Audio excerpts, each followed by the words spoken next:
The storm raged through the night, howling winds slapping against the windshield of Damien Blackwood's sleek black car. The wipers worked furiously, but the heavy rain blurred everything beyond recognition. His grip on the steering wheel tightened, his knuckles white as he tried to focus on the empty road ahead. The meeting had dragged on longer than expected, and now exhaustion gnawed at him. He regretted taking the isolated route back home, but the thought of returning quickly to his luxury penthouse had clouded his judgment. The tires skidded as he rounded a sharp curve. His heart raced when the wheels lost traction, and within seconds, the car spun out of control. Damien's foot slammed on the brakes, but the vehicle slid toward the edge of the road, breaking through the flimsy wooden barrier. Gravity did the rest. The car plunged down a steep embankment, metal scraping against rocks before coming to a violent halt against a tree. Silence filled the air, broken only by the faint sound of rain tapping on the roof.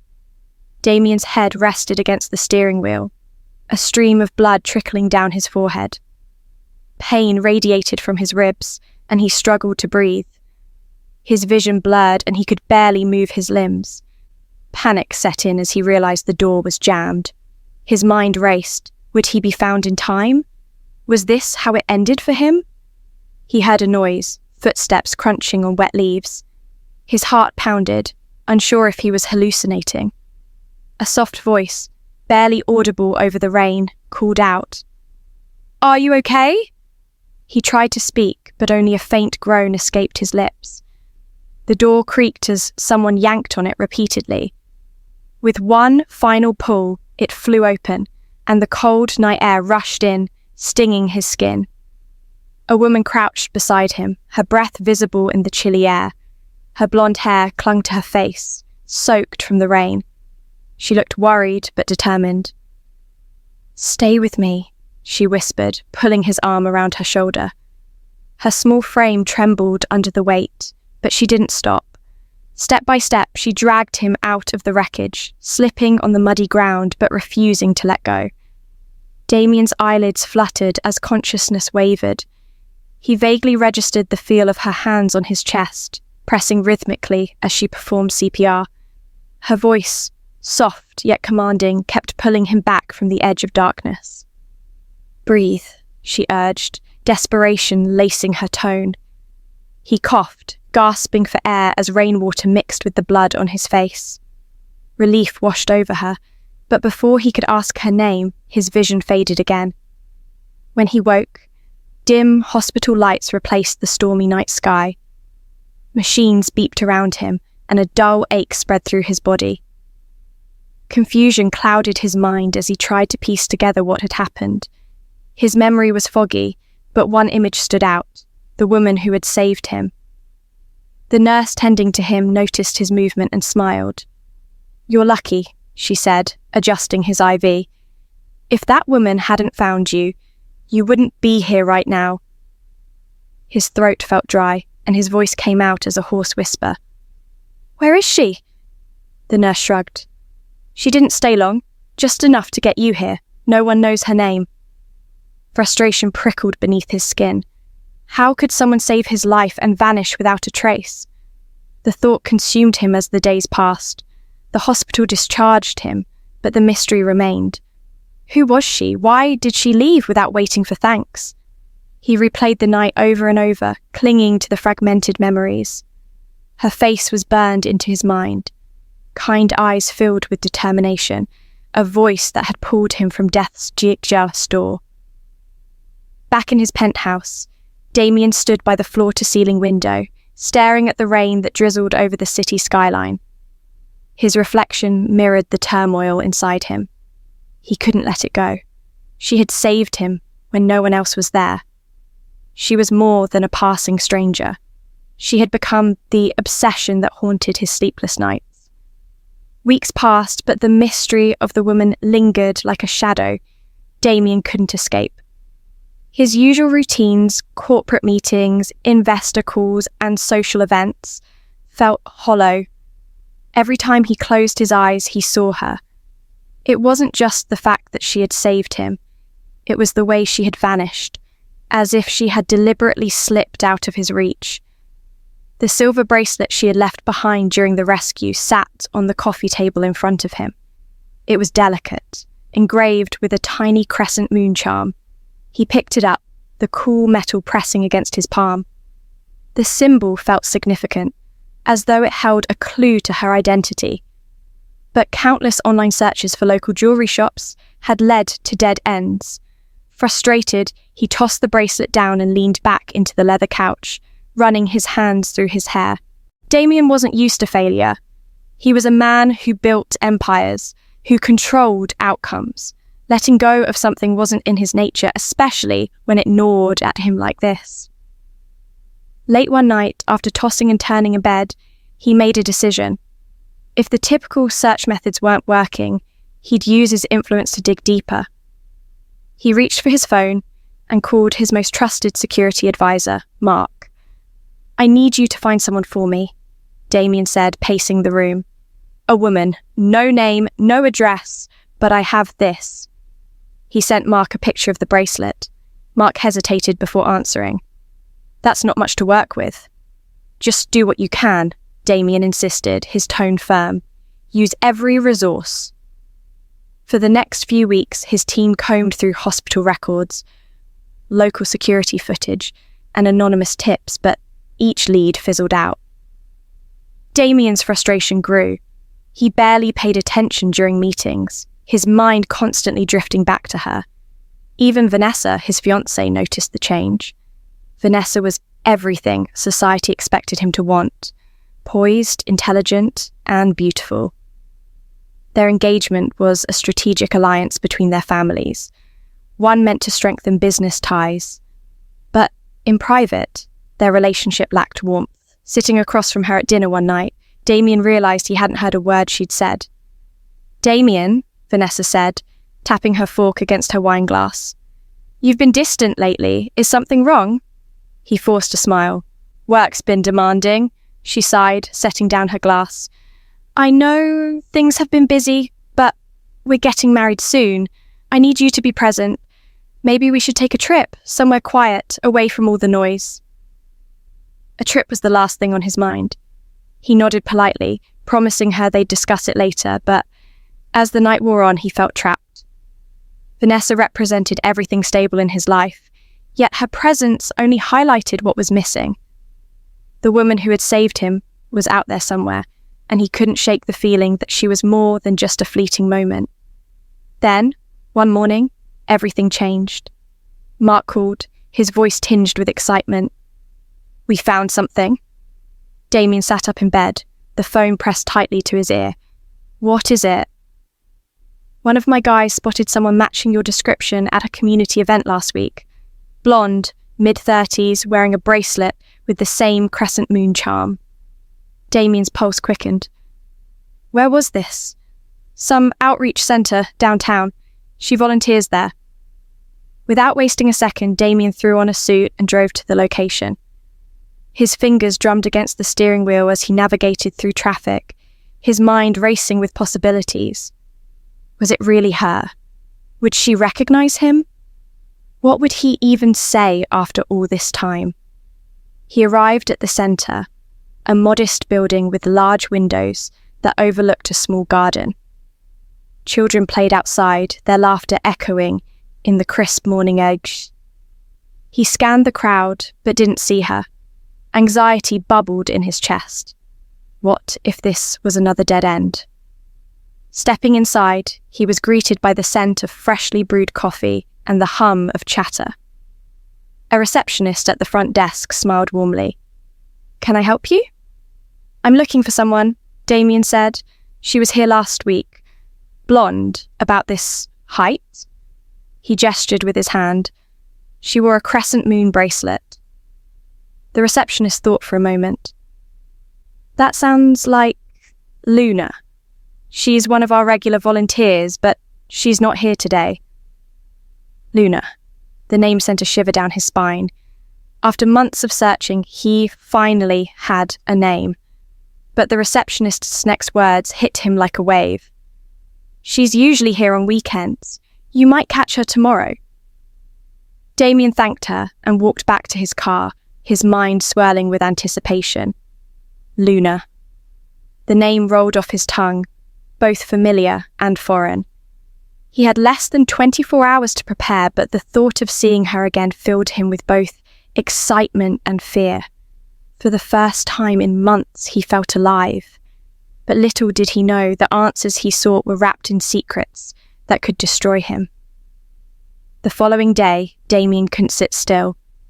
Time dragged like never before, each minute stretching endlessly. He tried to distract himself with work, but the numbers on the financial reports blurred before his eyes. By noon, he had paced his office so much that the assistant outside peeked in, concerned. But he waved her off, silently counting down the hours until he could head to the outreach centre. When the time finally came, he drove there with a determination that bordered on desperation. The setting sun cast an amber glow over the city, painting the buildings in shades of gold and orange. As he pulled into the small parking lot, a wave of nervous energy settled in his chest. He wasn't used to feeling this way, unsure, vulnerable, on the verge of confronting someone who had haunted him for years. Luna's lips parted slightly, but she quickly looked away, pretending to busy herself by gathering scattered crayons. "I think you should leave." Damien's chest tightened, frustration bubbling beneath the surface. He had waited too long for this moment. He couldn't let it slip through his fingers. "Why are you pretending like we never met?" His tone softened, but his words carried weight. "You disappeared without a trace. Do you have any idea what that did to me?" Her hands trembled as she placed the crayons into a box, but she didn't face him. "It's in the past. Let it stay there." "No," he said firmly, taking another step forward.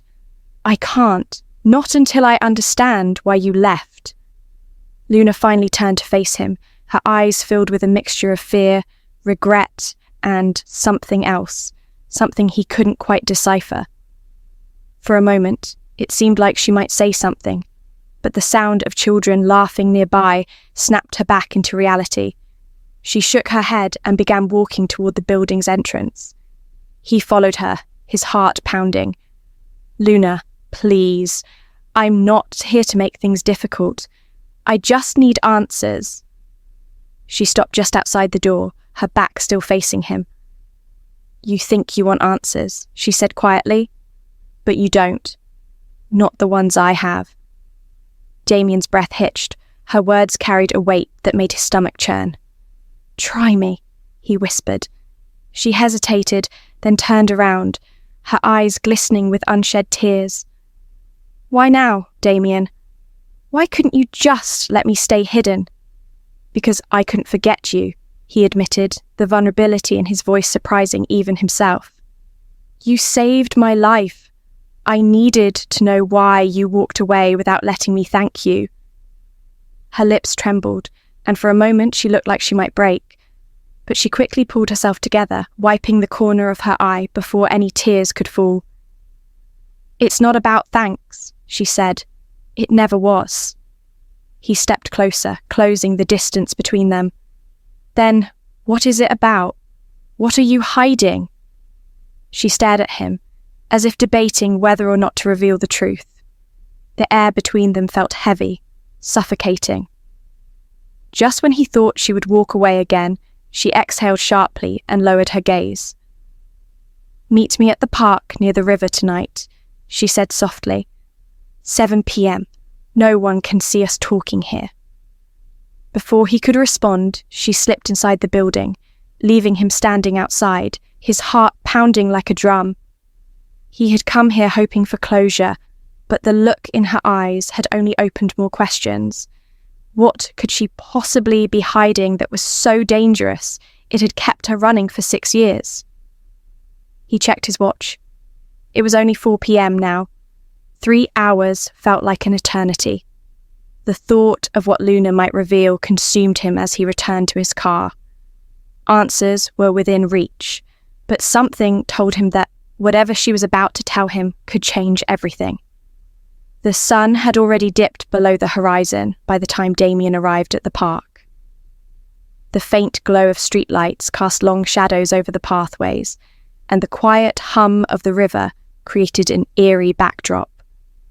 He parked his car near the entrance and walked toward the meeting spot, an old wooden bench under a large oak tree, partially hidden by drooping branches. The night air was cool, but sweat dampened his palms as he stuffed his hands into his coat pockets. He spotted her before she saw him. Luna sat on the bench, her fingers nervously playing with the bracelet on her wrist. The crescent moon charm swayed gently, catching the light. For a moment, Damien stood there, watching her. She looked fragile, as if the weight of whatever she was carrying had worn her down. But there was also a quiet strength about her, as though she had survived things no one else could understand. He cleared his throat softly to announce his presence, and her head snapped up. Their eyes met, and she quickly looked away, scooting over slightly to give him space. He sat down beside her, the tension between them palpable.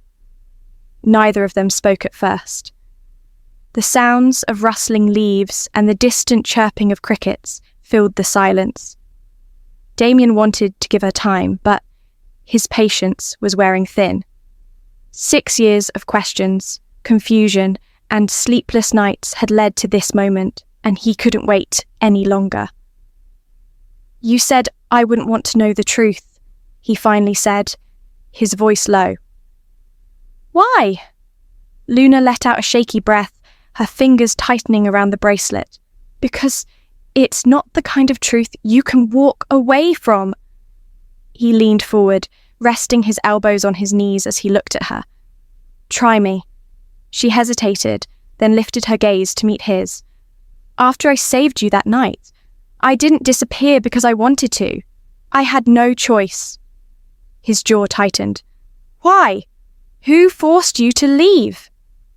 "There were people watching you," she whispered. "People who didn't want you alive." His heart skipped a beat. "What are you talking about?" Luna swallowed hard, her voice barely above a whisper. "Your company had enemies, Damien. Powerful enemies. Someone was waiting for an opportunity to take you out. And that night, when you crashed, they saw it as the perfect moment." He shook his head in disbelief. "Are you saying the crash wasn't an accident?" "It was an accident," she clarified, "but they wanted to make sure you didn't survive it." The weight of her words hit him like a punch to the gut. His mind raced as he tried to piece everything together. "But how do you know all this?" Her lips trembled as she answered, "Because I was working for them." Silence fell between them, thick and suffocating. Damien's breath hitched and he pulled back as if her confession had physically burned him. His eyes darted across her face, searching for any sign that she was lying, but all he saw was guilt and regret. "You... what?" His voice was barely audible. "I just didn't know what I was getting into," she said quickly, tears pooling in her eyes. "I was young, desperate for money. They approached me with an offer to help monitor your movements, and I thought it was harmless. Just reports on where you went, who you met with. I didn't know they had plans to harm you." His head spun, and he felt like the ground beneath him was shifting. "You spied on me." "I did," she admitted, tears sliding down her cheeks. "But the night you crashed, something changed. They told me to make sure you didn't make it out alive. I was supposed to leave you there, injured, until they could finish the job." Damien's breath came in short, shallow bursts. The woman he had spent years searching for had been working for the people who wanted him dead. The betrayal burned in his chest, but beneath the anger was confusion. If she was supposed to leave him, why had she saved him? "Then, why did you save me?" he asked, his voice cracking. Luna wiped her tears away, her gaze locked on the ground. "Because I couldn't do it. I thought I could be the person they wanted me to be. But when I saw you trapped, bleeding, struggling to breathe, I couldn't leave you there. I knew if I helped you, they'd come after me instead. But I didn't care. I had to save you. He sat back, trying to process everything. So you disappeared to protect yourself? Not just myself. She hesitated, then looked him in the eyes. I found out I was pregnant a few weeks after the crash. The world seemed to stop. The noise of the river faded into the background, and Damien could hear nothing but the sound of his own heartbeat thundering in his chest. Pregnant? He repeated, his voice barely above a whisper. She nodded. With your child. His breath caught. Where is he? A small, sad smile tugged at her lips. His name is Ethan. He's 5 years old. I've been raising him on my own, moving from place to place to keep us safe. I thought staying away from you would protect both of us, but they never stopped looking for me. Damien's mind was spinning. He had a son who had been hidden from him for 5 years. The betrayal he had felt just moments ago was now replaced by a surge of protectiveness. Why didn't you tell me? I wanted to, Luna whispered, tears streaming down her face. I wrote letters. I tried calling you once, but they were watching me. I couldn't risk it. He clenched his fists, anger bubbling to the surface, not at her, but at the people who had torn their lives apart. Who are they? Luna hesitated, then whispered a name that sent chills down his spine. Victor Crane. Damien's jaw tightened. Victor Crane was one of his fiercest business rivals, a man known for playing dirty and stopping at nothing to get what he wanted. The pieces were finally falling into place, and Damien realised this wasn't over. If Victor had been hunting Luna for years, he wouldn't stop now. I won't let him hurt you or Ethan, Damien said, determination hardening his voice. We'll deal with him. Together. Luna looked at him, her tear-filled eyes filled with hope and fear. Are you sure you want to be a part of this? He reached for her hand, squeezing it gently. I'm sure. I lost you once. I'm not losing you again. The night felt heavier as they sat in silence, their hands intertwined as though clinging to the fragile connection that had been rekindled. The weight of Damien's newfound knowledge pressed on his chest, but the image of his son, anchored him in a way nothing else ever had. He couldn't let this go, not after everything Luna had been through. Protecting her and Ethan wasn't just a promise. It was now his purpose. What do they want now? Damien asked, his voice breaking the silence. His gaze never left her, watching for any sign of hesitation. They haven't been able to find me for years, Luna explained, her voice soft but steady. But last month, someone sent me a warning. A letter.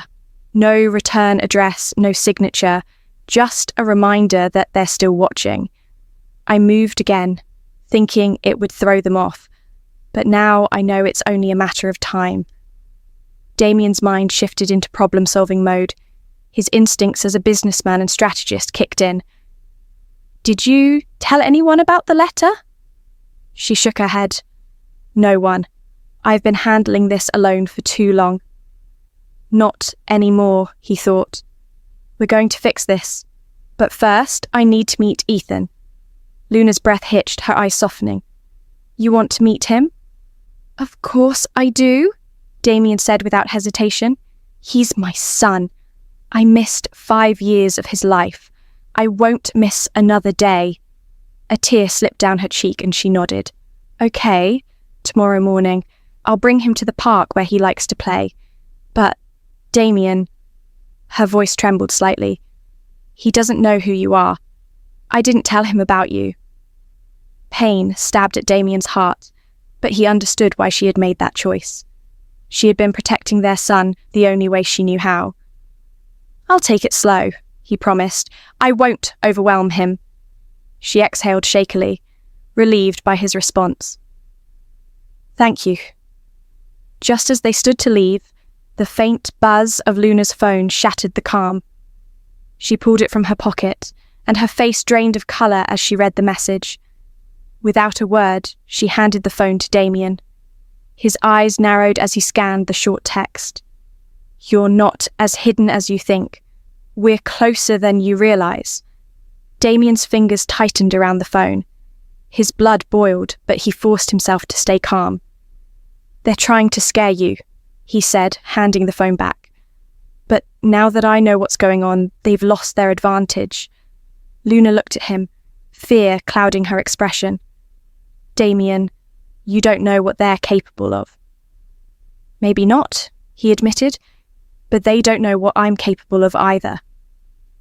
He escorted her to her car, standing by the driver's side as she sat inside. His protective instincts wouldn't let him leave until he saw her drive off safely.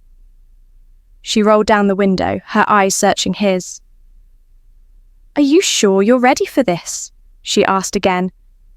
His jaw set in determination. "I've been waiting for something real my entire life. I'm not letting you and Ethan go." Luna's lips curved into a small, grateful smile before she drove off, leaving Damien standing in the soft glow of the streetlights. As her car disappeared down the road, he pulled out his phone and called Mark. "We've got a problem," Damien said, his voice cold and calculated. "Victor Crane is back, and this time he's targeting Luna and my son." There was a brief pause before Mark replied, "What do you need me to do?" "Everything," Damien answered, his tone sharp. "Surveillance, security details, background checks on anyone connected to Crane. I want someone watching Luna and Ethan around the clock, and find out who's sending those messages." "You got it," Mark said. "Anything else?" "Yes," Damien added, his eyes dark with resolve. "Set up a meeting with Victor Crane. If he thinks he's going to get away with this, he's wrong." As he ended the call, Damien's thoughts raced. He couldn't shake the image of Ethan, the child he hadn't even met yet, being dragged into the dangers of his world. But this time, he wasn't going to be a victim. He would face Victor Crane head-on and end this once and for all. The next morning, the sun rose gently over the city, casting warm golden rays that melted away the coolness of the previous night. Damien arrived at the park earlier than expected, his nerves fraying with every passing minute. The weight of anticipation sat heavily in his chest. He had spent the night imagining this moment, seeing his son for the first time, hearing his voice, watching him play like any other child, unaware of the dangers lurking around them. He sat on a wooden bench near the playground, his eyes scanning the area as families arrived, children's laughter filling the air. His phone buzzed in his pocket, but he ignored it. Nothing else mattered right now. When he finally spotted Luna walking down the pathway, hand in hand with a small boy, his breath hitched. There they were, the two people who had become the center of his world overnight. Ethan had Damien's dark brown hair, but Luna's bright, curious eyes. He skipped happily alongside his mother, clutching a toy dinosaur in his free hand. Damien's throat tightened. That was his son, flesh and blood, a part of him he hadn't known existed. His fingers twitched, unsure of how to react. Would Ethan like him? Would he feel the connection Damien already felt? Luna's gaze met Damien's as she approached, and she offered a small, reassuring smile. She crouched down to Ethan's level, whispering something in his ear before gently nudging him forward. "Ethan, this is a friend of mine," Luna said softly. "His name is Damien." Ethan looked up at Damien with wide, curious eyes. "Hi," he said shyly, clutching his dinosaur tighter. Damien knelt to Ethan's level, his heart pounding. "Hi, Ethan. That's a cool dinosaur you have there. What's his name?" "Spike," Ethan said, lifting the toy to show him. "He's a T-Rex, but he's a nice one." Damien chuckled softly. "I like that. Spike sounds like a good friend." Ethan smiled, the simple compliment putting him at ease. He turned to his mother and tugged on her hand. "Can we play on the swings now?" Luna hesitated, glancing at Damien for confirmation. He nodded, and together they walked toward the swings, Damien couldn't help but marvel at the little boy's energy. Every small movement, every laugh felt like a glimpse into a life he had missed, but desperately wanted to be part of. While Ethan played, Luna and Damien sat on a nearby bench, their conversation low and private. "He's perfect," Damien whispered, his voice filled with emotion. "He's everything to me," Luna replied, watching her son with a protective gaze. "He's the reason I kept going when things got hard." Damien nodded, swallowing the lump in his throat. "I want to be there for him, Luna. I don't care how complicated things get. I'm not walking away." Before Luna could respond, Damien's phone buzzed again, and this time he couldn't ignore it. He checked the screen. Mark, his stomach churned. He answered quickly, keeping his voice low. "What is it?" Mark's tone was grim. "We've got eyes on Crane's men. They're moving." Damien's grip tightened on the phone. "Where?" "They've been circling the area near the outreach centre and your penthouse," Mark said. "But that's not all. I just received intel. They know about Ethan." Damien's blood ran cold. "How?" "Crane's been tracking Luna's movements for months," Mark explained. "It was only a matter of time before they connected the dots." Damien's gaze flicked to Ethan, who was laughing as he swung higher and higher. The image of his son's carefree joy only fueled his anger. "We need to get them somewhere safe," he said, standing abruptly. Luna looked up, concern flashing in her eyes. "Is everything okay?" she asked, sensing the shift in his demeanour. "No," Damien said bluntly. "Crane's men are closing in. They know about Ethan." Luna's face paled, and she instinctively reached for her son. "What do we do?" "I'm taking you both to a safe house," Damien said firmly. "Somewhere Crane can't reach you." He gently but firmly led Luna and Ethan toward his car. Ethan, unaware of the danger surrounding them, chatted excitedly about Spike's adventures. Damien tried to keep his expression calm for the boy's sake, but inside, his mind was racing. The ride to the safe house was tense, Luna holding Ethan tightly in the back seat while Damien kept his eyes on the road. He knew the location well. It was an off-the-grid property owned by one of his shell companies, equipped with top-tier security and surveillance. Once they arrived, Damien escorted them inside, locking the heavy steel doors behind them.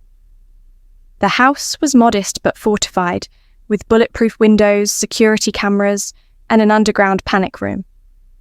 He guided Luna and Ethan into the living room, where he finally allowed himself to exhale. "We're safe here," he said, though the tension in his shoulders remained. Luna sat on the couch, her arms wrapped protectively around Ethan, who was beginning to sense that something was wrong. "Mommy, why are we here?" he asked quietly. Luna kissed the top of his head, her voice soft but steady. "We're just taking a little trip, sweetheart. Everything's okay." Damien knelt in front of them, meeting Ethan's confused gaze. "I promise I'll keep you and your mum safe. No one is going to hurt you." Ethan nodded slowly, trusting the sincerity in Damien's eyes. But as Damien stood and walked into the next room, his mind was already strategizing. He couldn't keep running and hiding. This had to end. He pulled out his phone and called Mark again. "I want Crane's location. I'm done playing defense." Mark didn't hesitate. "We're already on it. We've got a lead on where he's holding his next meeting. But, Damien, if you go after him directly, it's going to get messy." "I don't care," Damien said, his voice like steel. "He came after my family. I'll deal with the mess." As he ended the call, he returned to the living room and found Luna watching him, concern etched across her face. "What are you planning, Damien?" "I'm going to finish this," he said simply. "Victor Crane won't threaten you or Ethan ever again." Her eyes softened, but fear still lingered. "Just be careful." "I will," he promised, leaning down to press a kiss to her forehead. "I have too much to lose now." With one final glance at his son, who was curled up on the couch clutching Spike, Damien walked out the door, ready to confront the man who had stolen 6 years of his life and nearly stolen his future. The drive to Victor Crane's meeting location felt like a blur, the city lights flashing past as Damien's mind sharpened with a singular focus. End this. He had played Crane's game long enough. The man had ripped apart the life he didn't even know he had, and now he was threatening the family Damien had only just found. That wasn't something Damien could forgive. Mark had sent him the address, a private estate on the outskirts of the city, surrounded by high walls and security guards. But Damien had come prepared. He wasn't the young CEO desperate to please investors anymore. He was a man who had learned to outthink, outmaneuver, and outlast his opponents. Tonight would be no different. The rain began to drizzle, adding a slick sheen to the asphalt as Damien pulled up a short distance from the estate and parked in a hidden spot. He adjusted his coat and checked his phone one last time. Mark's latest text came through. Crane just arrived. Surveillance confirms he's meeting key associates. Be careful. Damien slipped the phone into his pocket and approached the estate on foot, careful to stay in the shadows. The wind carried the faint hum of voices from the estate's outdoor patio. Security cameras scanned the perimeter, but Damien knew how to avoid them. Years of overseeing high-risk corporate deals had taught him a thing or two about bypassing obstacles. He found a side entrance, picking the lock with ease. The click of the door opening sent a rush of adrenaline through him, but he stayed calm. He couldn't afford mistakes. As he crept through the garden, the sound of laughter and clinking glasses grew louder. Crane and his men were celebrating something. Probably the fact that they thought they had Luna cornered. Damien's fist clenched at the thought. He reached the patio, hiding behind a large decorative pillar as he listened in. Crane, seated at the centre of the table with a cigar in hand, looked exactly as Damien remembered. Arrogant, smug, and dangerous.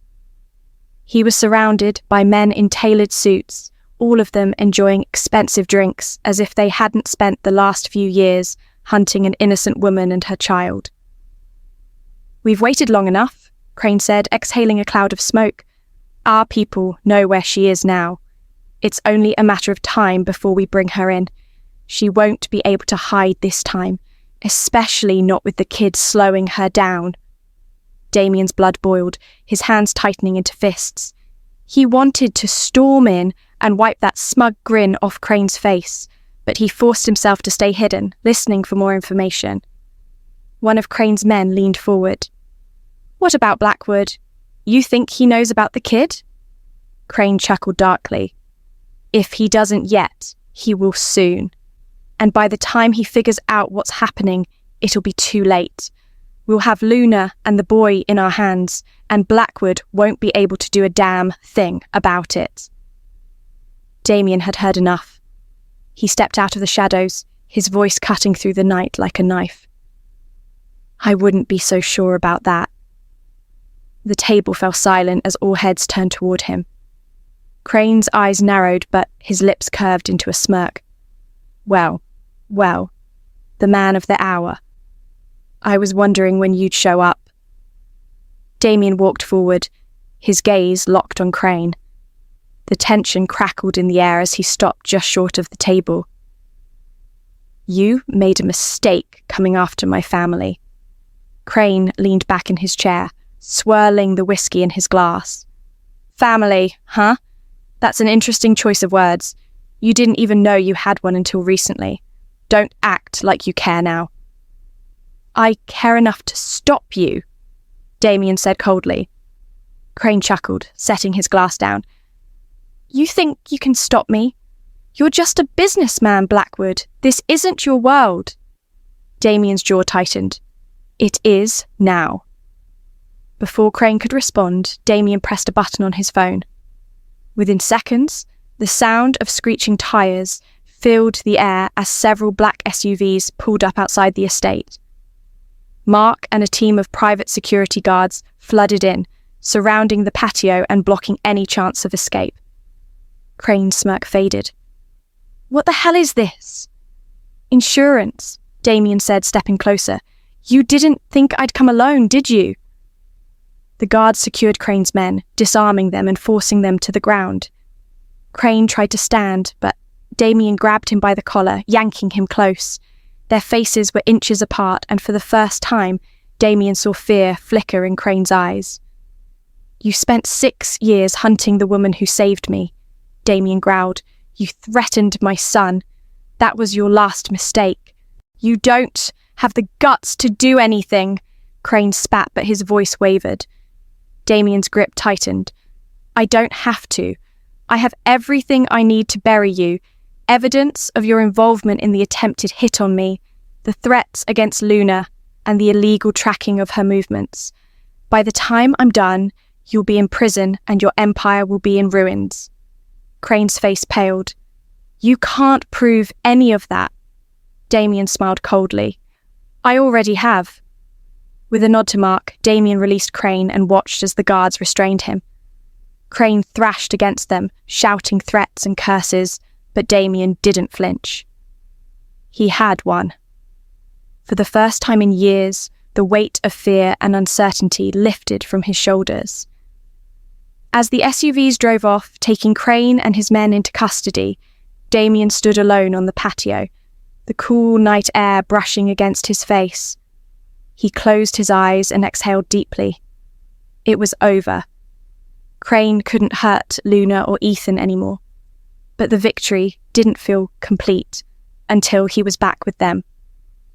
Without wasting another second, he got into his car and sped back to the safe house, the image of his son and Luna waiting for him, filling his thoughts. When he arrived, Luna met him at the door, her face a mixture of relief and worry. "Is it over?" she asked, her voice barely above a whisper. Damien nodded, pulling her into his arms. "It's over. He won't come after you again." Tears slipped down her cheeks as she buried her face in his chest. "I was so scared." "I know," he whispered, stroking her hair, "but you don't have to be anymore." Ethan peeked around the corner, clutching Spike in his arms. Damien crouched down and opened his arms. "Come here, buddy." The little boy ran to him, wrapping his arms around Damien's neck. The warmth of that small embrace filled Damien's heart, and for the first time in years, he felt whole. As they sat together on the floor, Luna beside him and Ethan in his lap, Damien knew one thing for certain. No matter what challenges lay ahead, they would face them together. And this time, nothing would tear them apart. The following morning, sunlight streamed through the windows of the safe house, casting a soft golden hue across the living room. Damien woke to the sound of Ethan's laughter echoing from the kitchen. For a moment, he stayed in bed, savouring the warmth of the moment, the warmth of normalcy, of something he hadn't realised he craved until now. This wasn't just a brief escape. This was what life could be, a life he was determined to hold on to. When he entered the kitchen, he found Luna by the stove, flipping pancakes while Ethan sat at the table, happily munching on a piece of fruit. "Good morning," Damien said softly, walking over to place a kiss on Luna's cheek. She smiled, her eyes still carrying traces of exhaustion, but soft with relief. "Morning," she whispered. "I wasn't sure you'd be up this early." "I didn't want to miss this," he replied, looking at Ethan, who grinned at him with syrup smeared across his face. Damien chuckled. "You've got a little something right here, buddy." He gently wiped the sticky mess off his son's cheek with a napkin, his heart swelling at how natural it felt to do something so simple. They sat down together for breakfast, the air lighter now that the weight of fear had been lifted. For once, Luna didn't glance over her shoulder, as though expecting someone to burst in. Ethan chatted animatedly about dinosaurs and his favourite shows, and Damien soaked in every word, committing it all to memory. This was what he had been missing. this connection, this joy. But even in the midst of their peaceful breakfast, Damien knew there were still loose ends to tie up. As Luna cleared the dishes, he pulled her aside gently. "We need to talk." Her smile faded slightly, but she nodded. "I know." They moved to the living room, where the morning sunlight filtered through the curtains, casting soft patterns on the floor. Damien sat across from her, leaning forward with his elbows resting on his knees. "I've taken care of Crane, but I don't want us to live in fear of someone else coming after us.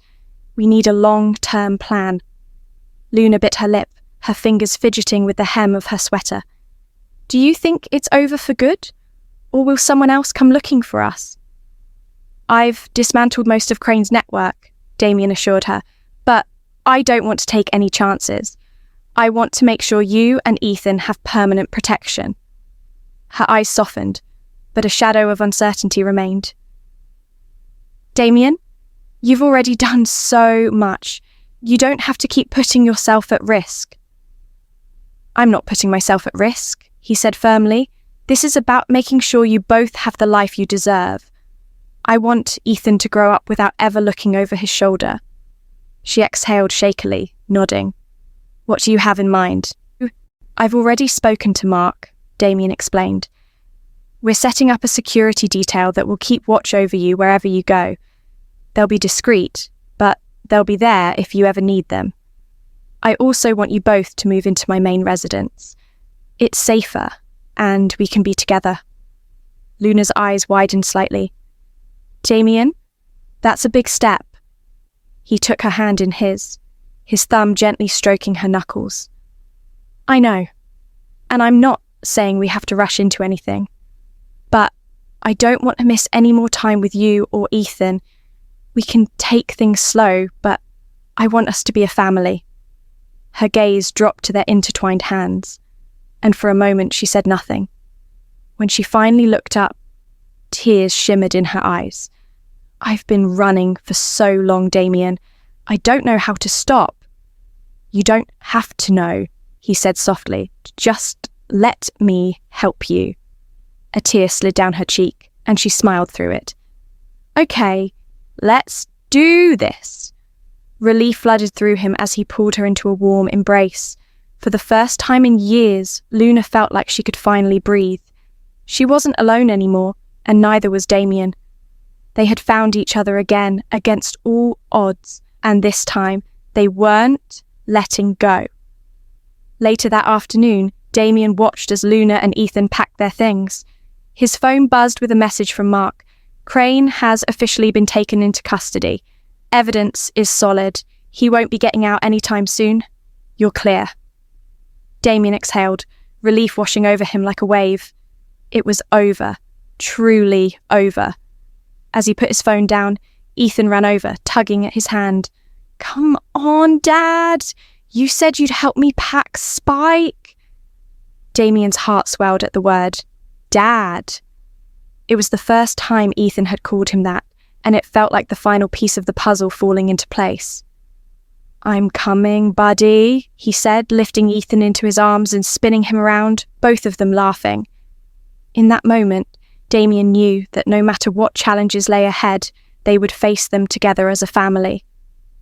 The past may have been filled with betrayal, secrets, and danger, but the future was theirs to create.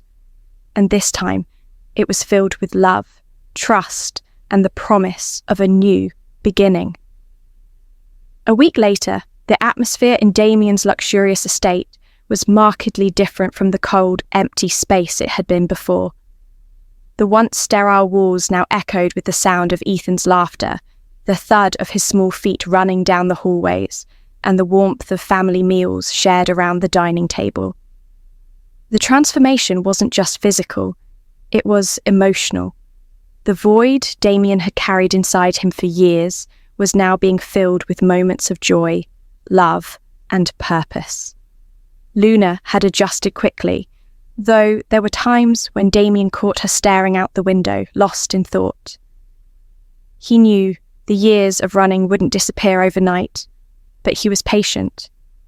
He was willing to give her as much time as she needed to feel safe, truly safe. One evening, after they had put Ethan to bed, Damien found Luna on the balcony overlooking the garden. The moonlight bathed her in a soft glow, and the cool breeze gently tousled her hair. She leaned against the railing, her arms wrapped around herself as she gazed at the stars. "Penny for your thoughts?" Damien asked, stepping onto the balcony and joining her. She smiled faintly, but didn't look at him. "I was just thinking about how different everything is now. I keep waiting for something to go wrong." He placed a reassuring hand on hers, intertwining their fingers. "Nothing's going to go wrong. Crane's gone. His network has been dismantled.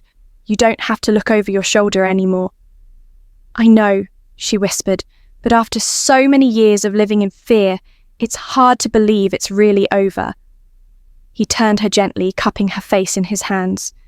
"It is over, Luna, and if anything does come up, we'll face it together."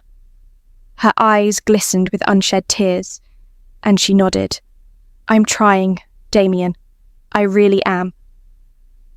"I know you are," he said softly, brushing a tear from her cheek. "And you're doing more than you realize. You've already given me more than I could have asked for. A family, a reason to keep going." Luna let out a soft, emotional laugh, her tears giving way to a smile. "I don't know how we got here, but I'm glad we did." He smiled, leaning in to kiss her gently. The kiss wasn't rushed or filled with desperation. It was tender, the kind of kiss that promised stability, healing, and love. When they pulled away, he rested his forehead against hers, their breaths mingling in the quiet night. "We deserve this, Luna," he said. "We deserve to be happy." She nodded, exhaling softly as though she'd finally released the last bit of tension she'd been holding.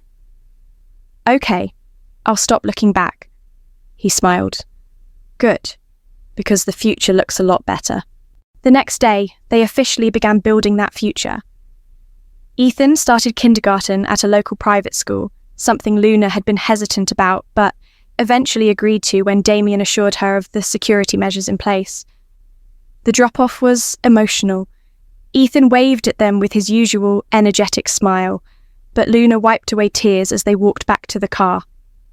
"He'll be fine," Damien said, holding her hand. "And if he's not, we'll be right here."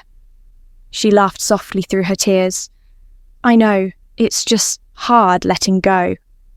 Back at the estate, Luna began focusing on her passion for art, something she had put on hold for years while running from danger. She set up a studio in one of the spare rooms, the walls soon covered with canvases of vibrant colours and images that reflected her journey. Pieces of the past, symbols of healing and glimpses of hope for the future. Damien would often find her there, lost in her work, and he'd sit quietly watching her create, feeling grateful that she was finally free to express herself. As the days turned into weeks, the weight of their shared trauma slowly lifted. Family dinners became a nightly ritual, filled with laughter and stories. Ethan's boundless energy kept them on their toes, and Damien found himself embracing every chaotic moment, from bedtime stories to dinosaur-themed playdates. One evening, after putting Ethan to bed, Damien and Luna sat on the couch, sipping wine as the fireplace crackled softly. The room was warm, cosy, and filled with a peace they had both fought so hard to achieve. Luna leaned her head on Damien's shoulder, her fingers tracing circles on the back of his hand. "I didn't think we'd ever get here," she said softly. "But we did," Damien replied, kissing the top of her head. "And this is just the beginning." She lifted her head, meeting his gaze. "I don't want to waste any more time. I want to stop holding back." His brows furrowed slightly. "What do you mean?" "I mean, I want us to be a real family, Damien. I want Ethan to know you're not just his friend. You're his father." Emotion welled up in his chest, and he squeezed her hand gently. "Are you sure?" She nodded, tears brimming in her eyes. Yes, you've earned it. He adores you, and I want him to know the truth. The next morning, they sat Ethan down in the living room. The little boy sat cross-legged on the floor, Spike clutched in his arms as he looked curiously between his mother and Damien. "Ethan," Luna began, her voice gentle but steady, "we want to tell you something important." Ethan's eyes widened slightly as if sensing the seriousness of the moment. "Okay, Mommy."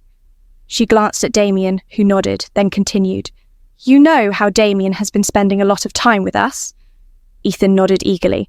"Yeah, he's fun." Luna smiled, her voice softening.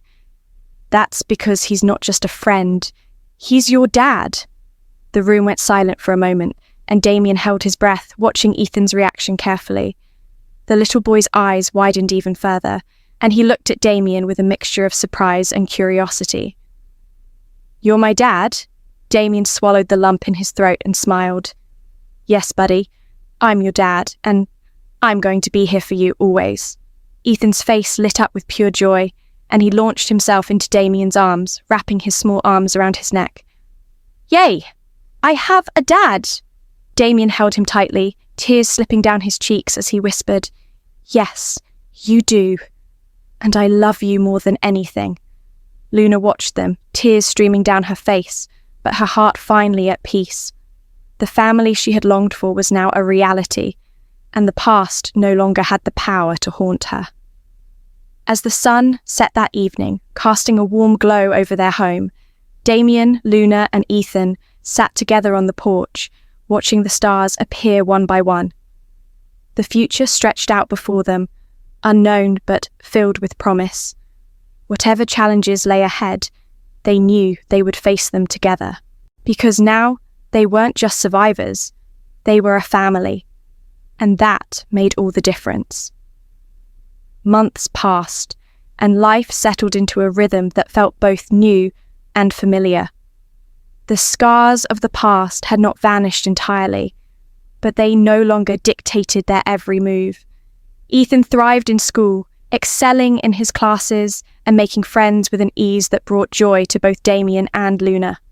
His energy lit up the house, turning it from a place of luxury into a true home. The once cold halls now echoed with laughter, late-night storytelling, and the occasional crash of toys colliding during his imaginative play. Luna had fully embraced her art again, her studio becoming her sanctuary. Her pieces reflected a journey of healing, paintings of stormy nights transforming into serene landscapes, broken figures piecing themselves back together, and bright skies symbolizing hope. She had even scheduled her first public art exhibit, a major milestone she never thought she'd reach. Damien had been her biggest supporter, helping her organize the event while ensuring her work received the attention it deserved. On the night of the exhibit, the gallery buzzed with life. Guests admired Luna's work, murmuring praises as they moved from one painting to the next. Damien stood by her side, his hand resting gently on her back as she greeted admirers, accepting their compliments with grace. "You did it," he whispered in her ear, his voice full of pride. She smiled, leaning into him slightly. "We did it." Just as she was about to respond to another guest, Damien's phone vibrated in his pocket. He excused himself and stepped outside to take the call. It was Mark, his ever-reliable security advisor. "We've just wrapped up the final report on Crane's network," Mark said. "It's clean. No loose ends, no lingering threats. You're in the clear." Damien exhaled, the weight he hadn't realized he was still carrying finally lifting. "That's the best news I've heard all night." "There's more," Mark added. One of Crane's former associates flipped. He provided evidence linking Crane to other illegal activities. He won't be a problem again. Not in this lifetime. A smile spread across Damien's face. "Good work, Mark. I owe you." "Just doing my job," Mark said before ending the call. Damien slipped his phone back into his pocket and turned to see Luna watching him from the entrance of the gallery. She raised an eyebrow, a questioning look in her eyes. He walked over to her, his smile widening as he reached for her hand. "What was that about?" she asked. "Crane," he said simply. "He's done. For good." Her eyes widened, and for a moment she looked as though she didn't know how to respond. Then she laughed. A genuine, carefree laugh that warmed Damien's heart. She wrapped her arms around his neck and pulled him into an embrace, her voice muffled against his shoulder. "We're really free." "We are," he whispered, holding her tightly. After the exhibit ended and the guests had left, they returned home, where Ethan had fallen asleep on the couch, clutching Spike as usual. Damien gently carried him to his room, tucking him in and brushing a hand through his hair before closing the door softly. When he returned to the living room, Luna was waiting for him by the fireplace, a glass of wine in her hand. She handed him another, and they sat together on the couch, the warmth of the fire casting a golden glow over the room. "I didn't think we'd ever reach this point," Luna said, swirling her wine. "I used to dream about it, but it always felt so far away." "It doesn't feel like a dream anymore," Damien said, taking her hand in his. "It feels real, and it's ours." She rested her head on his shoulder, her eyes fluttering shut as the peace of the moment washed over her. "What do you think the future holds for us?" "Whatever we want it to," he replied, his voice steady. "We've already survived the worst. Now, it's time to live." The fire crackled softly, filling the silence as they sat there, savouring the moment. For the first time in years, they weren't planning their next escape or bracing for the next threat. They were free to dream, to build a life where love was at the centre, not fear. And as the flames flickered, casting shadows on the walls, Damien knew with certainty that this wasn't the end of their story. It was the beginning of a new chapter, one filled with hope, love, and the promise of everything they had fought so hard to achieve. Together, they had turned a tale of betrayal and danger into one of redemption and renewal. And together, they would continue writing their future, one moment at a time.